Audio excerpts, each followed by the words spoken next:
All right, we're going to look at choosing a data display, section 3-6. Okay, so these are the types of data displays we've talked about so far. Write this down somewhere in a list because we're going to use this as a reference, okay, as we go along. These are all the ones we've talked about in this chapter. Some of them we've made, some of them we haven't. It's been a while since we made the circle graph, for example. We didn't use the spreadsheet, but we're familiar with all of these. So what we're going to do is we're going to ask a question, and then we're going to say which of these would be best for a particular situation. So what type of data display would be best for comparing the distances that the planets in our solar system are to the sun? Okay, so you need to think of which graph would have them separated, where you'd be able to see the differences between them pretty easily. I'm thinking your best choice is going to be your bar graph. Okay, so we've got our planets across the bottom, we've got our average distance from the sun in billions of kilometers up the side, and you can see then at a quick glance how far each planet is away in our solar system. Okay, all right, here's another example. What type of data display would be best for comparing the number of animals on a farm? So again, we want something separated. So we could do a bar graph on this one, but I'm thinking a pictograph would be a little more fun. It's like a bar graph, except we use a picture to represent, in this case, I had the chicken represent 50 animals. Okay, so then we can see at a quick glance that it looks like the most things that this farm has is chickens and then pigs, etc., etc. All right, comparing the WKCE math scores of our sophomores. Okay, so it's going to be grouped, and if you know anything about the WKCE math scores, well, actually any of the WKCE scores, you've got your minimal, basic, proficient, and advanced, and each of them are in intervals. Okay, so when you think about intervals, you should automatically think of a histogram. Okay, so we've got our histogram, we've got our minimal, basic, proficient, and advanced, because you're either this one or this one. You're either basic or proficient. You're either proficient or advanced. So it's going to be a histogram versus a bar graph, because we want the bars to be touching. Okay, we've got our frequency up the side, we've got our label here, and then we've got our title. Displaying the results of a survey about favorite colors. Okay, this one jumps out at me where you want to have them separated.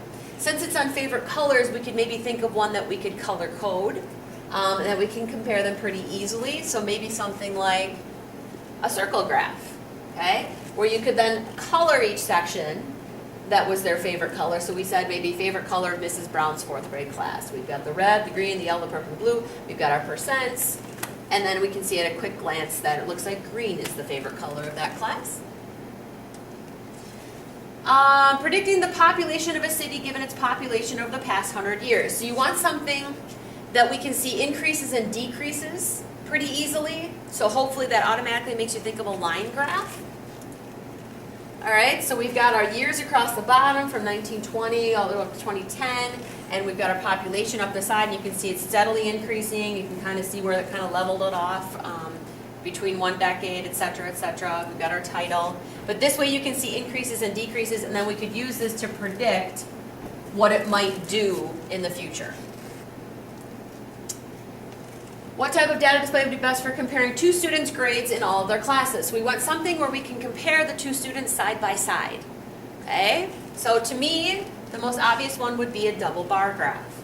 All right, so we've got, for example, we've got math, and we've got it color-coded. So John is in green and Chris is in blue. And you can see, okay, that John is a little better at math than Chris, according to his grades.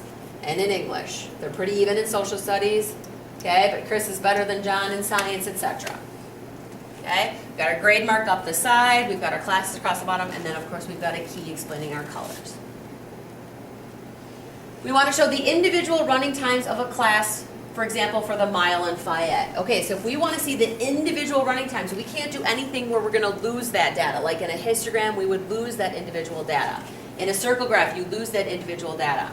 So the one that would be your stem and leaf plot. Okay, so we can see all our times here.